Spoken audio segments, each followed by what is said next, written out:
knew that was coming. It's heat check time.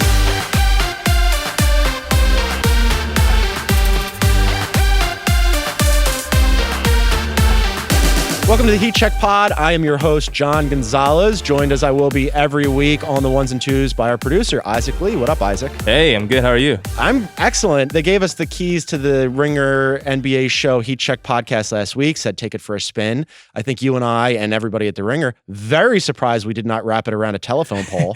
Still in operation. We're excited about that. We're also excited about the new format for the NBA show on Fridays called Draft Class. That's hosted by Kevin O'Connor, Jonathan Charks, Danny Chow. Isaac Lee also produces that one. Yep. Isaac doesn't go home. He just has a cot in the back. Yeah, I just sleep here all the He time. sleeps here all the time. He's very busy. But that show is fun because in the run-up to the NBA draft, when you're looking for news and opinions, stats, all kinds of stuff about international prospects, domestic prospects, you can get that on Fridays for Draft Class, which is very impressive, by the way, because not only do those guys watch as much NBA as I do and Isaac and probably all of our listeners, they also get into college and international basketball, which who has the time? I don't. I certainly don't. Like after Celtics Cavaliers, when I'm supposed to watch Oklahoma, my wife would have the divorce papers to me by halftime. It would be terrible. You have to watch Real Madrid and Barcelona and all those guys. There are many things that have to happen, and they have you all taken care of. So make sure you listen to Draft Class on Fridays. It's already excellent.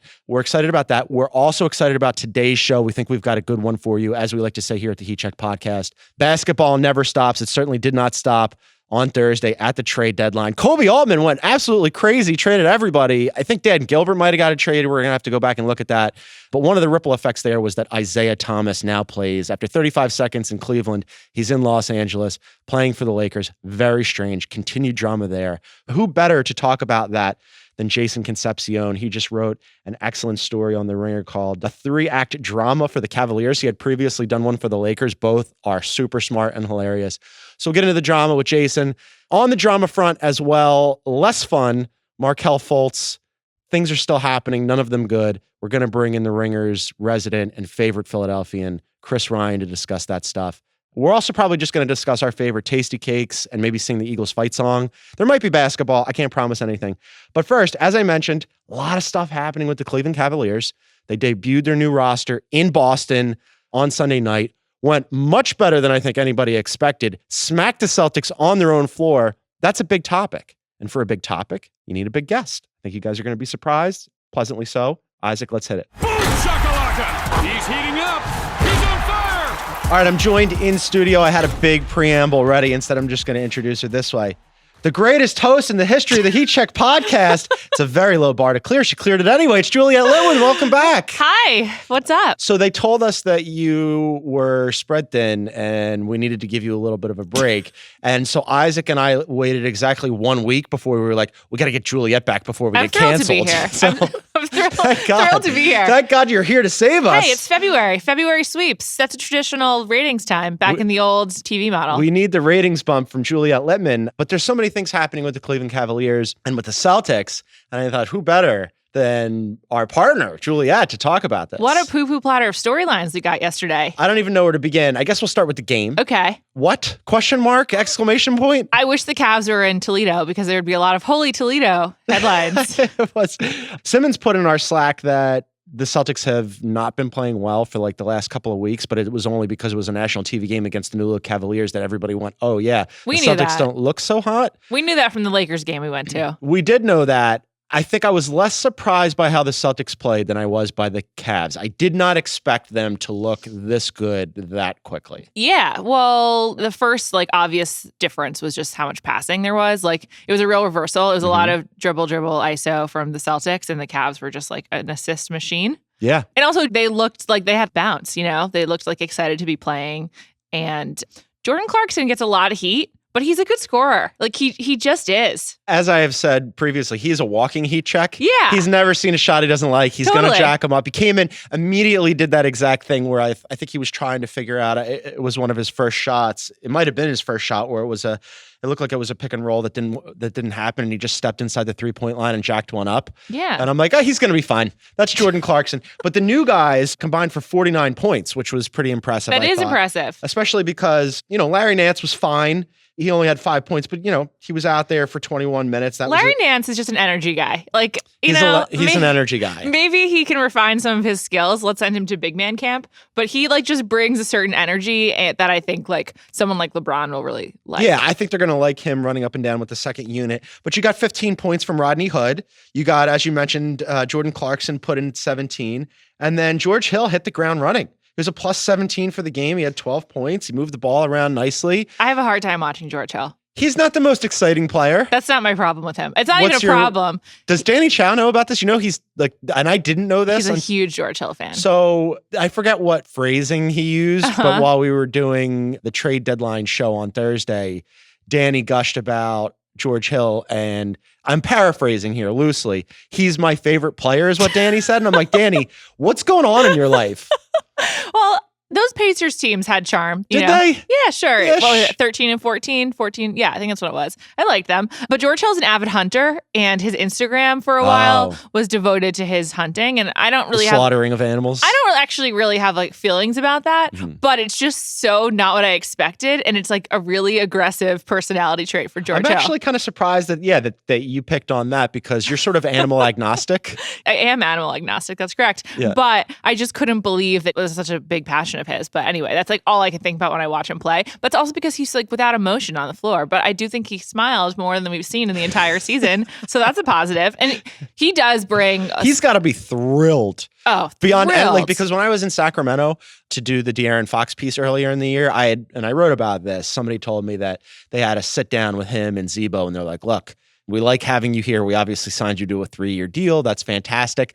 Your playing time is going to get cut into because we got to play these young guys, which totally makes sense for anybody who knew what was happening to the Sacramento Kings. And as I reported, not happy George Hill about that. So he had to be thrilled to get the hell out of Sacramento. Yeah, and they just have more scoring all of a sudden. Yeah. Just a lot more of it, as you pointed out, from Hill and Hood and Clarkson, but that just allows LeBron to be the facilitator that he was last season with Kyrie and everything, and obviously was really excited. Great cheerleading effort from Mr. Kevin Love last night.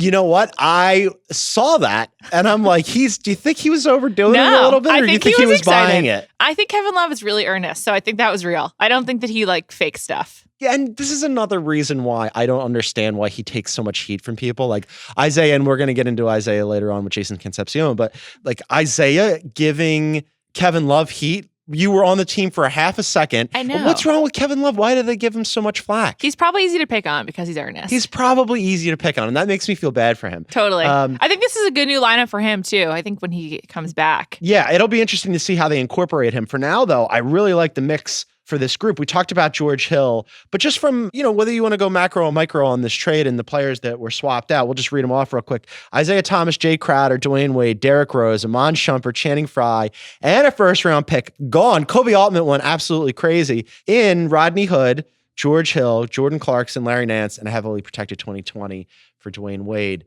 Big winners on this. Who do you like? Kobe Altman. You didn't mention him, but he seemed really happy yesterday. There's an undefeated piece today about just their excitement level. And, a lot of people doubted him, and it's certainly... a lot of people right here. Yeah, me too, of course. And also it's really hard to be LeBron's GM, right? Because he's LeBron. But great job by him, at least through one game. I think there was some debate if they'd be better, and they are a little bit better, at least. They're back to being scary in the East, which they were not before. The Kobe Altman thing is really interesting because there were all those reports about how he hadn't been communicating with LeBron James, and that maybe he had given LeBron kind of a heads up on this, but not really. I think he probably definitely had to clear the Wade component with him.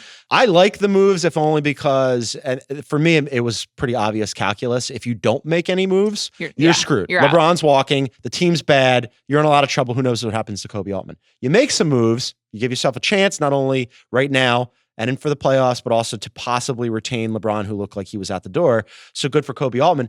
The only pause I have here, right now, all things look positive. Sure. Mark Jackson in the broadcast was just gushing about Kobe Altman. I'm like, oh no, kiss of death.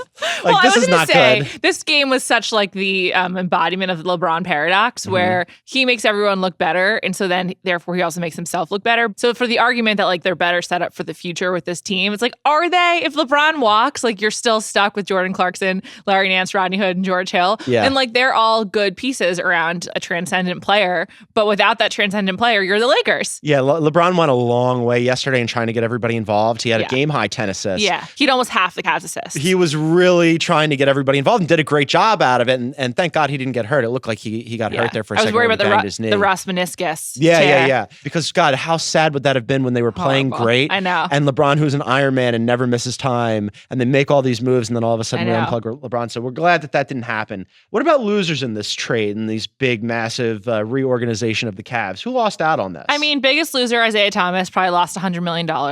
Yeah. So that's rough. I know you guys will talk about him Continued later. fall of Isiah Thomas. I don't know if it's really a huge loss for anyone else, though. Like Dwayne Wade, absolute winner back in Miami. Oh, absolute winner. I'm so much more interested in the Dwayne Wade storyline than I should be. Like, I'm probably outside of his family the most interested, like him returning to Miami, but I'm so happy about it. So for the big winners, we did a group post and I went with Gabrielle Union, who just tweeted out like a bunch of sunshine emojis and was like so excited. Did you see the video of her stepping off the plane? She does like a twirl on the tarmac because she's so happy. I mean, I get it. Who's happier than Gabrielle Union to leave Cleveland and go to Miami? Are you familiar with their home in Miami? No, but I know that you are, so tell me about it. Oh, it's phenomenal. I don't really know that much about the inside. Smart by her. Right. But it's like on the water. Like there's like a pier for their boat. Of course there is. And there's a pool overlooking the marina, basically. It just like looks amazing. It's like, this is a house that needs to be lived in. I was upset that people weren't living there. Plus, Wade's kids have been in school they didn't Airbnb it? No, they've been in school in Miami since the beginning of the season. Do they have like an au pair or something? I mean, probably. Who knows? Grandparents. I don't know. Every celebrity has like so many nannies that they just don't talk about. Just like I don't have any kids. I fantasize about one day being wealthy enough to like pawn off my parenting duties on somebody else. Yeah, that sounds like a great life. I don't mean that judgmentally at all, but I'm just like, yeah, your family is there. Like, of course. And like Wade very famously like fought for custody. So like I assume he would like want to be near his sons. So a huge win for them. I'm excited about it. And also he looked great in the Miami Vice jersey on Friday. The Miami Vice jerseys are so sweet. I'm not a jersey person. Were I to be a jersey person, top of my list. Totally. All right. So there's a lot to unpack here though. So like you mentioned, are they better? Small sample size, one game. Scoring wise, they've got some added punch off the bench. I believe younger, faster, better defensively. How could you not be when you unplug, Derrick Rose and D Wade and especially Isiah Thomas, who was giving them absolutely nothing. Relative to the Celtics, who we now see sort of like stumbling a little bit. Are they now the team to beat in the East again? Is this a good team? I think I'm still going to go with the Raptors. I think You're Raptors. You're riding with the Raptors. I think continuity means a lot. And the Cavs are the absolute opposite of that. So yeah, they have 30-something games now to get this together and to really look like, they know what they're doing going into the playoffs, which is fine. And I believe supremely in LeBron James and his ability to marshal his troops going into the playoffs. I want to believe in the Raptors. If you're going to just place a bet on continuity, it would be the Raptors. I mean, like they've been the same. Spurs East. They're Spurs East, but I hate to say this because like we like Toronto and the Toronto fans are rabid. I have a hard time believing that the Raptors are going to win the East. I'm going to choose to believe. I like this about I'm just going to go for it. I just feel like, I don't know, let's mix it up. A few weeks ago when we were still doing this like exclusively together, you had advised that I go off and just watch Raptors games for a week. I never got around to that. Right. Are you willing to commit to them full time for the rest of the season? So there's like 25 games left. I think I can do it. Sure. You're going to do it? Full time? I don't know. But will I watch 10? Sure. Maybe. I just think, let's look at where are we in the standings right now? They're number one. The Raptors are number one. The Celtics are a half game back as we record this, and the Cavaliers are 6 out. The Cavaliers probably not going to catch those guys. That's a lot to ask as few games as we have remaining. It doesn't matter to the Cavs though. Seeding doesn't matter. Yeah. I think it's asking a lot for them to look as good as they looked against Boston in Boston yesterday. I mean, they were terrible defensively. Terrible. If they can even get into middle of the pack defensively over the remainder of the season, now all of a sudden you're talking about a completely different Cavs team. It's true. I think my biggest concern defensively is I don't know how much I believe Jordan Clarkson will really be playing defense. Yeah, he doesn't, which is fine, but you've got Larry Nance and some other guys for that. I mean, like you've got some nice length. It's just like who bets against LeBron? I mean, yeah, who bets against LeBron? Here's my other question. We had previously been thinking about LeBron and his double McMansions here in Brentwood. Is this enough to keep him from walking? No. You think he's gone anyway? Yeah. I don't know. I think like I was. You think he's buying Larry Nance stock? Seriously? I don't. All I'm saying is before Thursday, 1,000%, like sign me up. He's out the door. I don't know if it's LA. It might be Houston. It's somewhere. It's not Cleveland. Now I got questions. Who knows? I think it depends a lot on who else they bring in, but I also don't know where he goes unless like he and a friend are like, yes, let's go to the Lakers together. Yeah, it has to be him and somebody because they did clear the max contracts enough for 2 max contracts to go to LA, which, by the way, very ironic and interesting that the Cavaliers helped the Lakers do something that might also ultimately pull LeBron James away from Cleveland. Sure. I loved it. But you got to do it. You got to take a shot. Shout out to my man, Rob Pelinka. Great job, dude. Yeah, that's right. Was it you that was wearing a Pelinka shirt? Yeah, there we go. It was Shepherd excellent. Ferry style Rob Pelinka shirt. Very nice. Always fashionable, Juliet. You know who else was fashionable on Sunday? Paul Pierce had a very interesting, you didn't like the jacket? The jacket was fine. It was everything else you did not like blue for his underneath? retirement ceremony. Can we get a white shirt, Paul Pierce? What are you doing with that blue underneath? I'm sorry, I reject it. I did not like the combination. The jacket itself was fine. Jacket was fine. I thought the entire ceremony, like it was pathetic. The whole thing was pathetic. He really, as we had learned previously, really wanted it to be about him. And man, did they make it about him, which, by the way, this is karma. Like you went and ran your mouth about how it has to be Paul Pierce's day and Isaiah Thomas couldn't be included. And if you had just been a nice, normal human, you would have had your day anyway. The universe would have gifted it to you. But instead, you had to look like a jackass beforehand.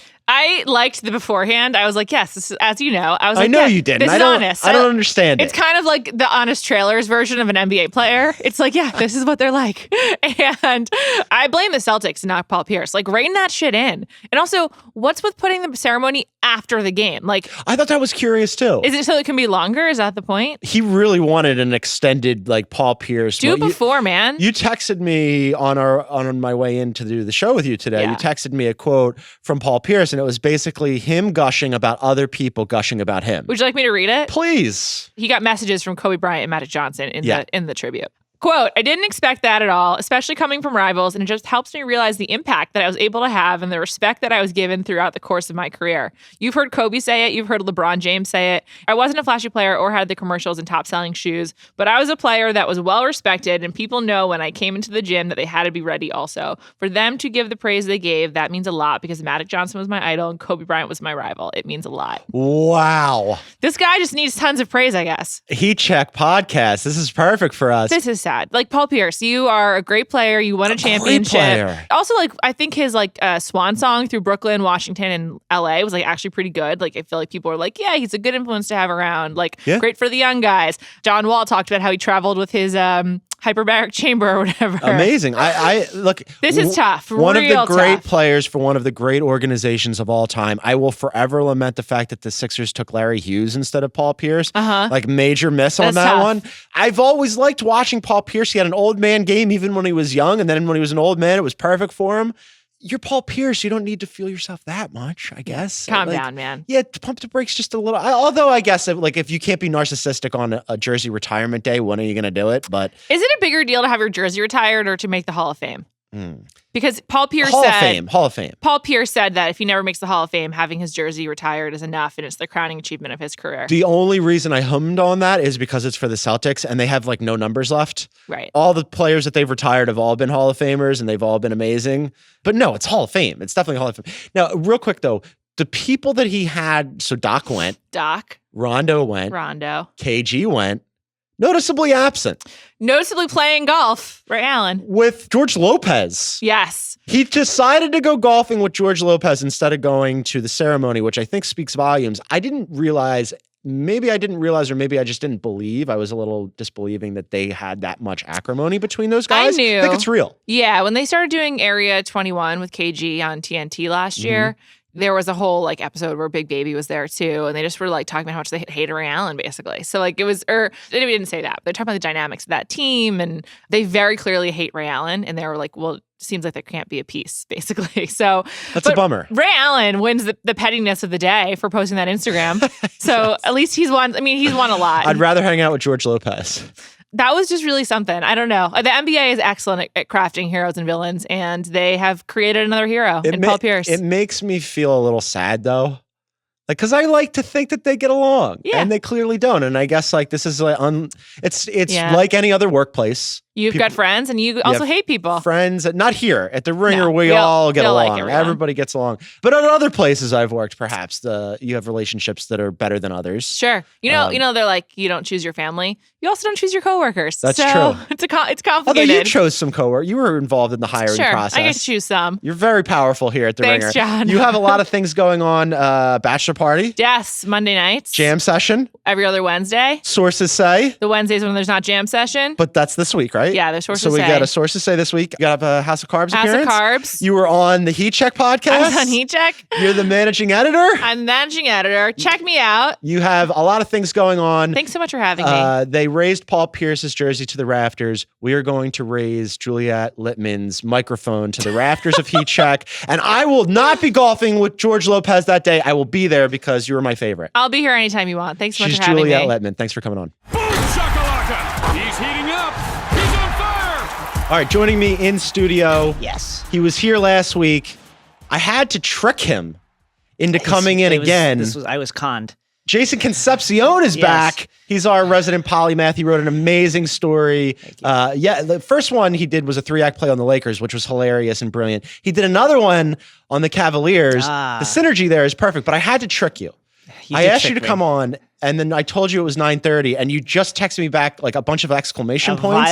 A vile trick. 9:30. It's tough for me. You were unaware that we even still have 9:30. You thought that they did away with it. I was not aware that was an hour that existed. I promised to get you coffee, which I have not yet delivered. I already drank. But I'm totally gonna make good on that promise. You can count on me.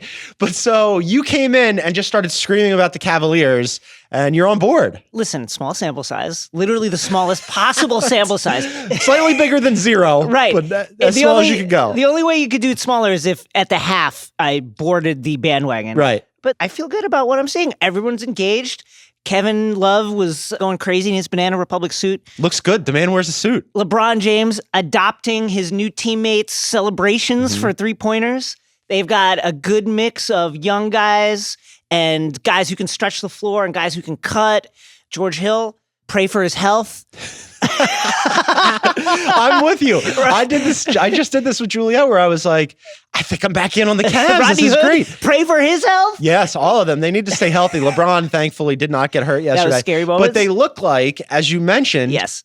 Kevin Love having a great time. Everyone. They look like they were smiling. Sure. Who wasn't there? Isaiah Thomas. Isaiah Thomas, who, and you did mention you think that this is a win for everybody because Isaiah Thomas goes to the Lakers, immediately starts popping shots. After the game, this is my favorite thing. I could not wait to talk to you about this. So Isaiah Thomas has 22 points and 6 assists in his debut. Sure. In the fourth quarter, he has 5 fouls, which is more than the points that he scored, which was just 4. They lose to the Mavericks. Yes, one of the worst teams in the league. One of the Mavericks sat their main guys in the fourth quarter. Yes. They lose to the Mavericks at the Mavericks. Tough. Isaiah Thomas says, I feel like I got my powers back with this team. Listen, Isaiah, my dude, what's happening? I will say that. I wanted to defend Isaiah Thomas for a moment, even though I've taken numerous shots at him. Mm-hmm. I think, as a 5'7" guard, scorer, taken dead last in the entire draft. Yeah. Marginalized in Sacramento. One of 25 guards in Phoenix. At least. Doubted his entire career. As that player with that biography, you just have to have a certain level of irrational confidence in order to be able to get up in the morning and go to a practice facility and play in an NBA game with guys who are like a foot taller, literally a foot taller than you, looking to block your shot at every turn. That said, when it starts to go downhill, that irrational confidence starts looking pretty bad pretty fast. Which is how we found ourselves in this situation. Yes.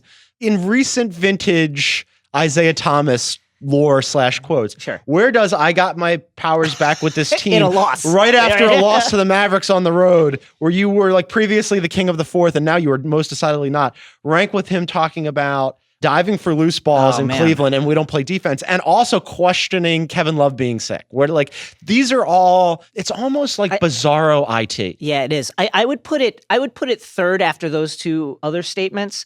I recently in the NBA Slack compared his rise and fall to Bitcoin. Perfect. It's because brilliant. he was undervalued for pretty much his entire career. Undervalued. People were like, this guy's bad. He's not good. He doesn't, he had problems with DeMarcus. Now we have too many point guards. Who you're going to get rid of? You have to get rid of the smaller one when he was really the best one. Yeah. But the thing about guys that the market size, changed on him. The market Danny Ainge got in early. Got in early and got out quick. Got out quick before the fall. That's right. Before the crash. And the thing about those guys is they lose half a step and now people are closing on their shot. Mm-hmm. They're getting blocked. They can't get by guys. Now he did look good, sort of. Offensively, he did. Defensively, there was a moment where Dennis Smith blew by him. And I would say he blew by him like he was standing still. Forget about standing still. It was almost like he wasn't even on the court. Yeah. It was crazy. There's another screenshot of the moment when Isiah got switched into Dirk on a pick. Yeah, and he was trying to defend Dirk. That was really, it was like double Dirk. It was quite sad. Yeah. His hand comes up to like Dirk's sternum. Yeah. And Dirk, that's generous, I think. It's slightly generous. He would take sternum. Yes. That's always been the issue with Isaiah's game is going to be the defensive side. And now it's just exacerbated. So I hope he's able to get back some of the value as he heads into free agency that he lost over the last 15 games that he actually played with the Cavaliers. But, it's an uphill battle. He mentioned backing up the Brinks truck last year. Yeah. There's not going to be a Brinks truck. Not gonna be a Brinks truck. There's probably not going to be even an envelope with like a nice check. Sure, like they'll be like maybe they'll direct deposit. It's not going to be as much as he anticipates it being. Thinking about where he was at this time last year, and I just keep going over this. I'm going to go out. He's having his introductory LA press conference today after we do this podcast. I'm going to shoot out there and talk to him. But just thinking about where Isiah Thomas was last year at this time, where we were talking about him like potentially getting votes. Yeah. And also being a truly beloved figure in Boston, but in the NBA writ large. Yeah. And to where he is now, like cast off by the Cavs. Yeah. Just basically like shunned. Yeah. They had to give the Lakers a first-round pick to take him off their hands. Yeah. And now he's like sort of like vilified. It's crazy. And it all goes back to how much he talks. Paolo Uggetti, one of our great young writers here, wrote a Paolo. Pro Paolo. Very pro Paolo. Real quick, can we do a Paolo aside? Paolo Escoblog is my nickname for him. I love that. Yeah. But did you see Paolo Escoblog's tweet about Wednesday? He goes, change your calendars. There's a big game coming up on Wednesday. Yes. Doris Burke and Bill Walton. I'm like, your girlfriend is going to be thrilled. Also, Valentine's Day, big plans at the Uggetti house. Yes. Action-packed Valentine's Day for Paolo Escobar. Shouts to Keeley. So you wrote a piece about how Isiah basically talked his way out of Cleveland. And that's true. Listen, I think, like that irrational confidence does not serve him well at this point in his career. You do wonder, a guy who likes to talk meets a guy who likes to talk in LeVar Ball, whose son This is a great point. The rookie point guard of the Lakers, not playing right now, out with the MCL sprain, but looks to be coming back at some point in the future. Isaiah's looking for that money. Yeah. Lonzo needs to start. What happens? Okay, this is a great hypothetical. I'm fascinated by this. Yes. Is LeVar still in Lithuania? He'll be on the first flight back the minute Lonzo has to play because you're right. What happens with those two dudes? Because both of them are like, not to say that Lonzo's still a rookie, so to say that he's at a critical juncture in his career is probably overstating it. Most certainly, Isiah Thomas is at a critical spot in his career. And how those two overlap and where they overlap, not just on the court but off, is fascinating narrative. Fascinating. One, can they play side by side? I think yes. That's bad defensively. It's very bad. Lonzo can play with Isiah. Does Isiah want to play with Lonzo? I think is kind of the question. Isiah needs to dominate the ball. Lonzo does a lot with quick offense and quick passes. Yep. I think there's going to be friction there. And yes, defensively, it's going to be a disaster. An absolute disaster. Yeah, defensively, that's not good because, I've been to a lot of Lakers games this season and multiple times I've seen them hide Lonzo on in the corner on, lesser players. That's Isaiah's role. Yeah. You need to hide Isaiah on the ball boy. Yeah, there's no hiding with that lineup. So I'm with you, though, offensively, that Lonzo can absolutely play with Isaiah because Lonzo, I mean, one of the things that I've knocked Lonzo for is being too deferential to his teammates offensively, where he wants to get them involved almost to a fault, and I'd like to see him be more aggressive offensively. That's not Isaiah's problem. Right. Isaiah would be more than happy to take over offensively, but forget about the LeVar component because you can never predict what LeVar Ball is going to do. I think if I were counseling Isiah, be yourself. Yes. You're excited to be somewhere where you're wanted again. Yeah. Good. Fine. Let's see that, Isaiah. Don't get into it with LeVar. You can't win. It will only hurt you. Yeah, I mean, like, listen, you're on job interview time now. Yeah. Teams are not just looking to see if you can be the player you were. They're looking to see if you're going to cause problems. You can in be this the locker teammate. room. Yeah, like, are you going to cause problems in the locker room that you're looking to join? So like I said, I'm going to go out and talk to Isiah, and I made some calls for a piece I'm going to write tomorrow for theringer.com, and people in Boston were shocked about how things went for Isiah in Cleveland. It was shocking. Like I thought, okay, you know what? Maybe we got the narrative wrong. Right. Maybe like all this everybody loved Isiah stuff was like overblown in Boston. It wasn't, man. Yeah. Everybody was like, he was the greatest dude. Yeah. Fans loved him. Media loved him. Teammates loved him. The front office loved him. Just weird. So maybe he can get back to what percentage chance would you give of him writing his career either on or off the court? Like what chance do we get of seeing an approximation of Boston Isiah again?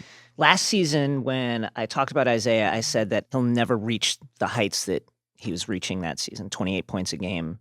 As a small player, I just couldn't see it. And I feel like with the injury, I believe that even more strongly. I don't want to put a number on a percentage on what he's going to do, what level of his previous career he's going to get back. But I don't. Yeah. I think it's going to be really tough again, like a player who's probably 5'8", 5'7", 5'8". Yeah, in that neighborhood. Who is now struggling to come back from injury. I think it's going to be really tough. I'm rooting for him. I'm rooting for him too. I just think it's going to be really tough. I've always been an Isiah fan. I think it's interesting that he ended up in LA. I wonder what the Lakers do with him moving forward, because he will be a free agent with all these trades, and I want to get into these too.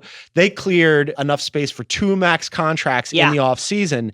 And Charks wrote about this last week, and it was a really good piece. I highly recommend everybody go and read it on theringer.com. So the Lakers are doing their Lakers thing, right? Yeah. Where they clear the space. Their classic and they go, Lakers thing. We're going to try to bring in LeBron and somebody else, and let's do that, right? And Charks' piece was, hey man, you've got some really nice young pieces. Just worry about that and stop tilting at windmills. Is Charks right? I think Charks might be right. I think to an extent, yeah, he's right. I mean, this is the same thing I complain about with the Knicks all the time, which is chasing free agents to the detriment of developing young players and concentrating on the way teams, by and large, win in the NBA, which is you get in the draft, you get some great young talent at a discount in that early part of their career, and you develop them. This is how everybody wins. This is how people win. You look at the Golden State Warriors. Drafted Curry, drafted Clay, drafted Draymond. Yeah. Right? Cleveland drafted LeBron, doesn't count. They got him back. Let's put that aside. That's not a thing that really happened.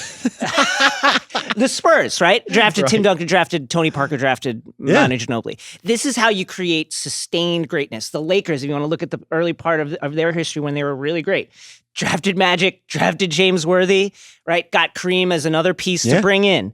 You've drafted Kobe. Got to find your own guys. You got to find your own guys. Now, the Lakers have that nice young talent, but they're using it as a selling point, really, with these other free agents. Here, come join these young guys who are also good. I think if they strike out this offseason, the danger with the Lakers is that they will, if they strike out on LeBron and Paul George, that they then go shopping at the B and C level, bargain bin and still pay that premium. That's the danger with free agency. And I think if that reality looms, call it off. Yeah, that would be terrible. That would be horrible. I like, though, their young core. I like Kuzma. I like do. Brandon Ingram. Yes. Kuzma still needs to learn how to play defense. He's been pretty atrocious at that end of the floor. Brandon Ingram is long. Lonzo Ball, I'm like hit or miss on him. Josh Hart has been a pleasant surprise, but he's mostly just a piece. Where are you on Lonzo? I think Lonzo's going to be good. I think, listen, when you look at the history of guys who have multiple triple doubles in a short span of time, none of them are really bad. The floor for him is like starting level NBA point guard. That's pretty good. Yeah. I don't think he'll be any worse than that. Which is fine. All-star, will he be an all-star? I don't know. Like that, I think that's a tough call because point guard is so deep. Very deep. So for him to be one of the best, I think would be a lot, especially when like you've got Damian Lillard having to like beg onto an all-star team. I don't think he'll be that, but I think starting level guard in the NBA is good. Yeah. I need to ask you, I'd be remiss if I didn't ask you a little Knicks stuff while you're here before you go. You had me on NBA Desktop. Yes. I got to ask you a question. You were right. Philadelphians are feeling themselves right now. They are. And it does, schadenfreude is a big component in our lives. Sure. Like anytime I could like look at the Knicks and see them floundering, that makes me feel better about myself. I want nice things for you though, because Thank you're you nice so and you much. come on the show and you've always been very kind to me. I want nice things as a result for Frankie Smokes. Is this good for Frankie Smokes bringing in Mudiay? Well, listen, it's only one game. Again, small sample size. They looked good. Mudiay looked good. He looked good. They looked good together. They played, I think, 24 and 23 minutes, so essentially the same amount of time played together. Mudiay more on the ball, Ntilikina more off the ball. They looked good.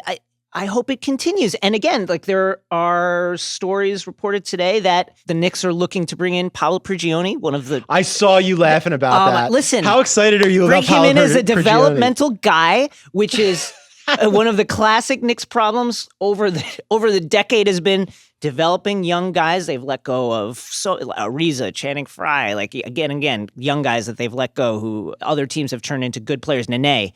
I hope that happens. I love Paolo Prigioni. He's a guy that I wish had come to the NBA at age 28 and not age 34 or whatever it was.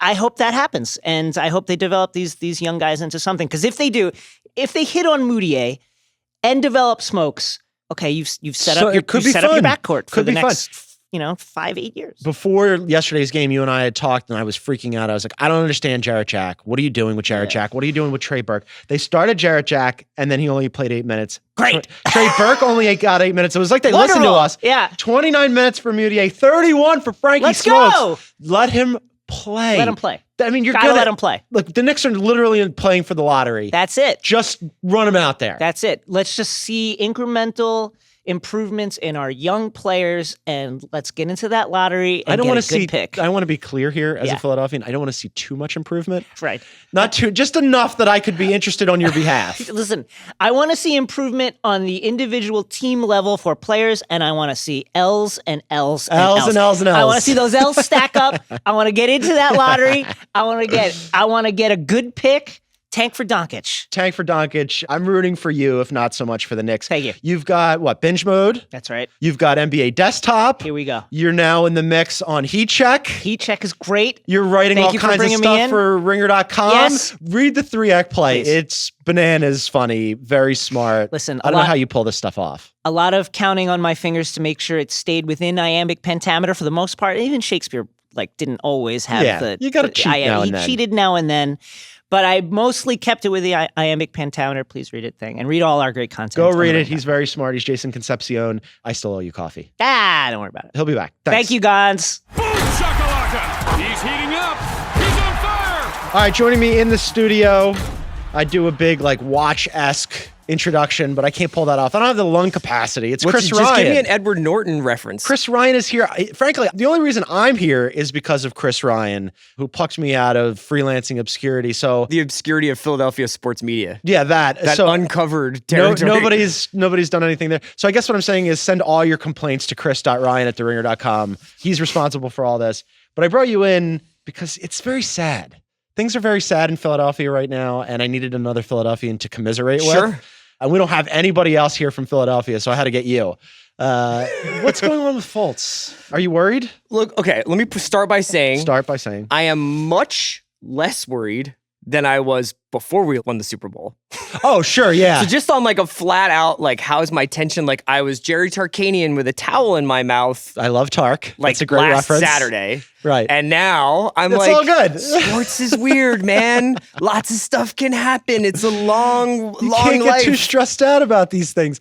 Bauman mentioned this exact thing in our Slack where he was like, of course, this had to happen with Fultz because we got something nice that we've been waiting for our entire lives in the Super Bowl. And it can't just go completely Jennifer smoothly. Lawrence is on planes doing Eagles chants on the public address system on airplanes. I don't know if you saw that. That's true. That happened. So while I am living in this golden moment, we got to take a hit. We have to take a hit, but I also think that that's the thing that winning a championship, which I up until this point did not know how it felt like because I just didn't consider myself like a true Villanovan, I guess. There was Phillies. Yeah, there's the Phillies, but that took 2 days. You know what I mean? Like it wasn't the same thing. Yeah, it wasn't. We didn't even get it like the way that most people get a World Series. Right. Yeah, so it doesn't cut as deep. But speaking of cutting, Markelle's shoulder surgery that he apparently had, or this procedure that he had, obviously has not fixed the other parts of this, let's just say, injury with a capital I, and say we don't know what really it is. Like, obviously, because of the mixed messaging that's going on, and this is what I really wanted to talk to you about, is Markelle Anthony Bennett? I really hope not. I don't think so. I don't think that every single person who watched him play at Washington and even watched him play in the summer league. Like I watched him in person. I was like, that guy's just good. Yes, and then he rolled his ankle, and I was like, I had a heart attack, but he seems like he's going to be okay. Can't wait to see him in training camp. And obviously, we never saw him.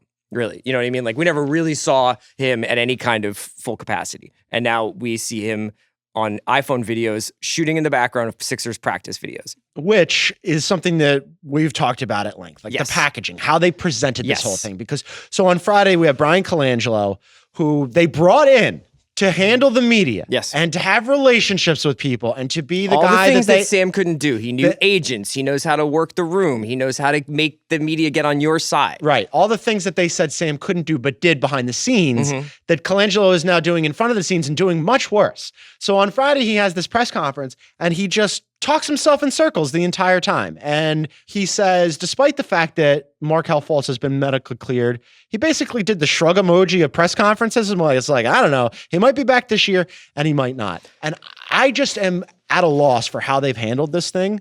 And frankly, I'm at the point now where I'm wondering if they even should bring him back, because they're trying to challenge for a playoff spot. And if this circus continues, you've got to reincorporate Markelle Fultz at a time where you're trying to play. You would do it? You would bring him back? No. Here's the thing. And I speak as somebody who has at least one bet with somebody that he will play this year. And I said that he will. But the cracks are starting to show. JJ Redick, a great Ringer podcaster. One of the best. Coming out and saying, I think he was criticizing the media for their obsession, whatever he wants to call it, with Markelle's shooting stroke and him like filming him practice. And JJ said, like, he's 19. Like, you guys, this is getting a little bit obsessive. This is ridiculous.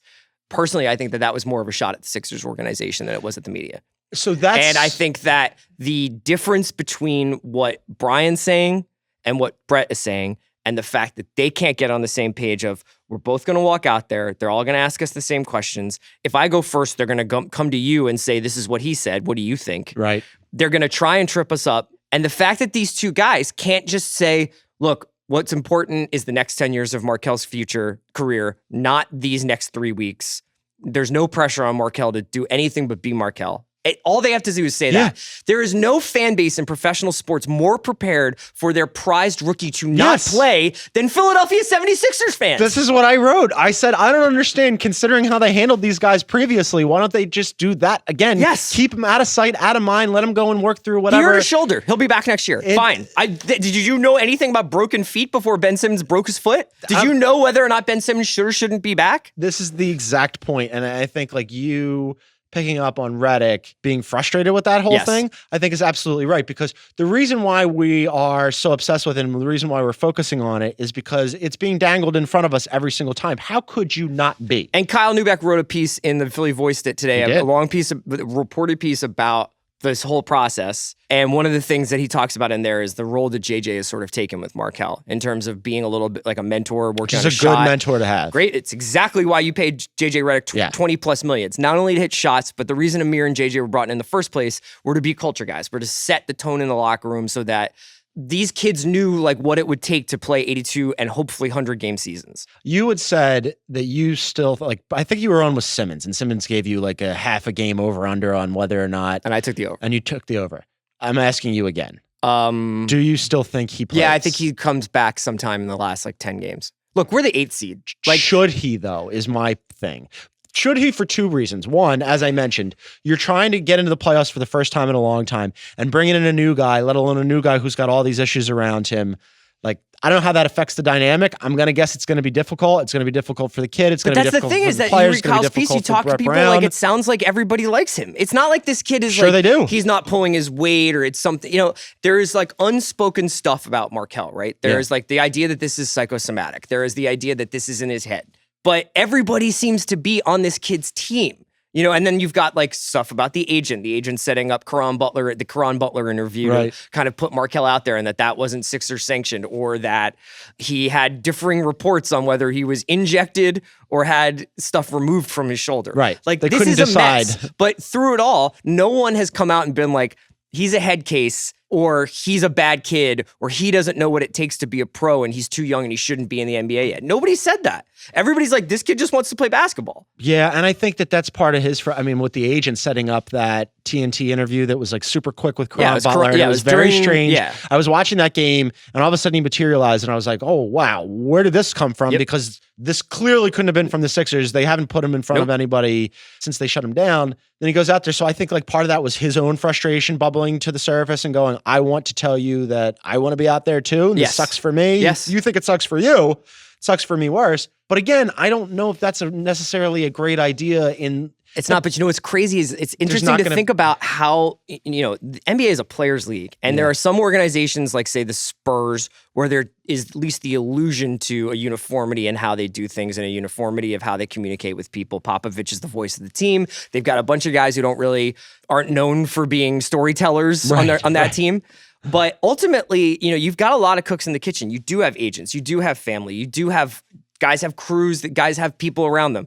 They have coaches. They have coaches who have agendas, like Brett is trying to keep his job. Yeah. You've got Brian, who just saw his number 1 draft pick is apparently useless, while Donovan Mitchell and all these other guys are tearing up the league. So it's an interesting modern day NBA story to watch, because I think that there are a lot of interested parties making things clear to people at different times. Whereas in football, and Belichick, he's just like, you're not playing Malcolm Butler. Right. That's the end of that. And you will never really know why. And that's like, we just take that. We allow that to be that you got benched in the Super Bowl and no one's clear on why. Yeah. And in the NBA, it's like, no, man. The agent would have Malcolm Butler on a halftime show with Aaron Andrews if it was the NBA. Well, that's why we tried to connect the dots today on The Ringer in the piece that I wrote about like what's going on with Brian Colangelo and what we think about Brian Colangelo. And I think like whatever we believe to be true about why Markelle is in this situation, whether it's health or psychosomatic or some combination of the two, I think we can all agree that this is not a great look for Brian Colangelo. No. It's not a great look for a number of reasons. One, as we mentioned, the PR packaging and the spin behind this, mishandled. They're dangling in front of everybody. They're basically begging everybody to ask questions. That doesn't make much sense to us. But then just from like him as a general manager standpoint, this is the Andrea Bargnani guy. Yes. And this is way worse. Like this is a deal that he made with Danny Ainge, with a rival, to move up for a kid who had to be can't miss. You said it, you hope that he's not, and you don't think that he's Anthony Bennett. I don't either, but whatever this is, it better get right real quick, because this will be the darkest mark against Brian Colangelo's stewardship of an organization, period. Yeah. So let's throw a couple scenarios against the law. Sixers miss the playoffs. Does Brett Brown... I think Brett's fine. You think Brett's fine if we come in 9th or 10th? Yes. I think this is right now a net win for the way the season is going. Joel is healthy. He's playing back-to-backs. Ben Simmons has looked really good. Yes. They brought in Redick. It looks like a real team. Sarge is getting better. They're going to try to add more pieces in the offseason. Like, they still have their pick. Yeah, I think Brett Brown, like, for whatever's going on with this team, I don't think any of it gets laid at the feet of Brett. Okay. You do? I am not wild about the schism between what Brian says and what Brett says. If you're a Brett Brown fan, I am a Brett Brown fan. I think that he has shown that with talent, he can get talent to play well. I know that some people like don't love some of his rotational stuff. They don't love his end of game coaching. But all in all, I think Brett Brown, especially in terms of like the tactical strategy that the Sixers play with, which is fast, which is like, we play modern basketball. I don't want to go backwards.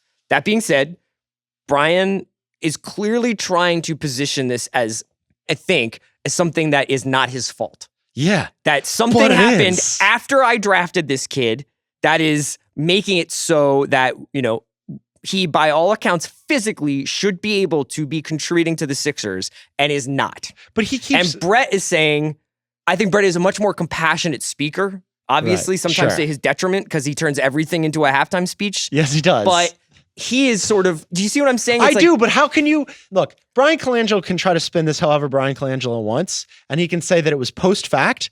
But again, he was fine in July. But how it's been handled, either on the medical front or on the PR front, those both trace back to Brian Colangelo. Yes. He still runs the organization. Yes. You are still in charge. You pick the player.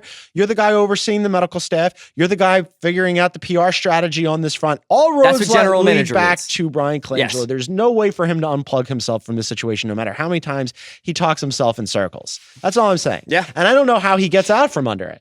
I mean, I guess you could try to lay it at the feet of Brett Brown, but Brett Brown... I don't think you'd lay it at the feet of Brett. I think that for as much as everybody writes about it, you've written about it multiple times, we've written about it multiple times, we've had fun with it, we've also commiserated about it. Yes. It is a pretty sad story. It is extremely sad. And it's specifically sad because you are watching someone who used to be able to do something and is not even in the prime of their athletic life and seemingly unable to do that very thing anymore. Now, he was never like, this kid is going to be Dale Ellis. You know what I mean? Like, right. But his shot was part of his game. He was going to stretch the floor. He was going to make plays. He was going to make plays for others. He was exactly what you wanted to pair with someone like Simmons who could dominate the ball, but Markelle could shoot a little bit. He could get to the hoop. He could collapse defenses. It was going to be a perfect match. But it is sad to watch this happen. And I think that the major thing that's different about this specific story is that we are watching it happen, is that we are watching him in the background of practices with a hitch on a shot that's 2 feet away. Yeah. And that's where I go, like, I know that you think that he will play and you're optimistic. You are far more optimistic than I am. I don't know if he plays this year. I don't know if he should play this year. And then when he does eventually play, and he will, I'm worried. You're not worried. Bless your heart. I needed that ray of sunshine. I didn't say, it's important to recognize that I am like Brett. You know what I mean? Like, I'm basically hearing what Brett says. When Brett says there's a lot of things you can do on the basketball court other than shoot, that to me makes me think he wouldn't mind taking a shot at running him out there and having him drive. I mean, like, I don't know how you can't really have two of your starting five not be able to shoot. No. And like one of them, I mean, Ben Simmons can shoot. Yes. In that he can physically shoot. The other kid can't actually physically shoot right now. When you have Brian Colangelo say his range is, quote, in the paint, basically, that makes me really worried and really concerned. And going forward, like a lot of people, especially in Boston, are going, see, Dealer Danny knew, and he gets all the credit. Look, I think probably when that trade went down, all the things that we heard about Danny actually wanting Tatum and making the move and getting the extra pick, I'll give him credit for that. He didn't know that this was going to happen. Nobody did. I don't think he knew that was going to happen, but something happened in the time between him meeting with Markelle Fultz and taking that picture where he's like looking at the picture of Bob Cousy on the wall and it looks like it's a done deal. And then Bill's pointed this out to me and on podcasts multiple times. 2 days later, he traded the pick. Yeah. So whatever happened, it's not like Danny didn't do his due diligence on Markelle Fultz, and 2 days later, he got Brian Colangelo to trade the 3 and the Lakers pick to get Markelle. Yeah. He won that trade, but what I'm saying is that he didn't, like all the people who said, see, Danny knew, he knew that he had a guy, he knew that he could get a good deal out of it. Yeah. He didn't know that what has happened to Markelle was going to happen to Markelle. We had heard that Danny Ainge was thinking about Tatum at 1 anyway. Yeah, which I give him credit for. About that deal, and I run through this hypothetical in my head all the time. Let's just say like the pick is gone. The pick is gone and you've got the player, you've got Markelle Fultz. If you could trade Markelle Fultz right now for, and I'm going to run through some players and we'll just take it step by step. Would you trade Markelle Fultz right now for Lauri Markkanen? No. Dennis Smith Jr. No. That would be real close for me. Kyle Kuzma. No. Lonzo. No. Tatum. No. You wouldn't trade him for Tatum right now? No. I would take him for Tatum in a heartbeat. I would hit the reset. I mean, Tatum's been so good and it's a known quantity. I think this is about as good as Tatum's going to get. I think with some variants, with some I'm sure he'll add some stuff to his game, but I think Tatum is what he is. What about Donovan Mitchell? He's very good. I mean, I don't know how you wouldn't. He's so good. The reason why I am reticent to say, let's do this, is because if they had just said he's got a torn labrum, he's out for the season or something. I don't know how long you usually are out for torn labrums, but let's just say he had like a massive shoulder problem. We wouldn't even be having this conversation.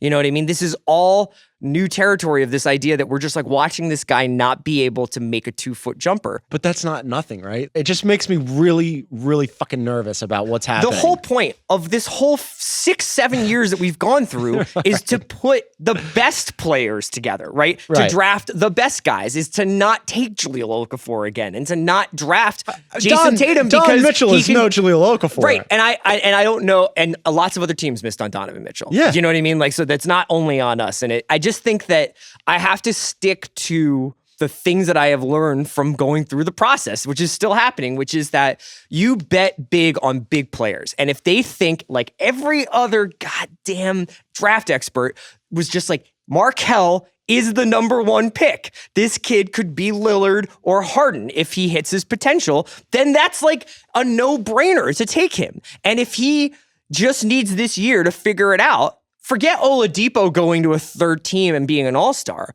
Like, I don't want to sell on a kid who has the potential to be a 2-way dynamo in the backcourt to pair with Ben Simmons. Yes, would it be nice to have Donovan Mitchell? Sure. Yes, of course. I don't care about Jason Tatum's 15 points a game right now. What I care about is having an awesome scoring point guard who can pair with Ben Simmons for the next 10 years. I hope that happens. I really do. That was the pep talk I needed. I just like think that the process, like you go through this, you watch some of the picks worked out, some of the picks didn't. You watch guys get hurt for a year. We sat around being like, will Embiid ever play in the NBA?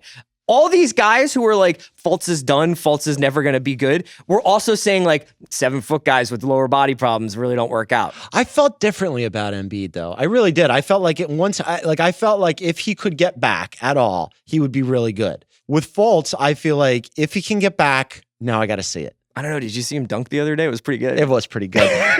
This is why we have Chris Ryan on the Heat Check podcast to remind me of Super Bowl dunks. has made me think the Eagles anything won is a Super possible. Bowl. So why would I come out here and say Markelle Fultz is Anthony Bennett? Well, I'm really glad that you did that. I feel much better than I did 20 minutes ago before you came on the podcast. You are right. The Eagles did win a Super Bowl. Everything else is gravy. Chris Ryan, you came on the pod. I really appreciate it. You've got Sources Say on Wednesday. Yeah. You've got The Watch tomorrow, Tuesday? The Watch is today and Thursday. Today and Thursday. Yes. Ringer FC on Wednesday. You're everywhere. It's very hard to keep track of you. We'll also be releasing the other 5 hours of the Miami Vice pod that we didn't release. He did the rewatchables.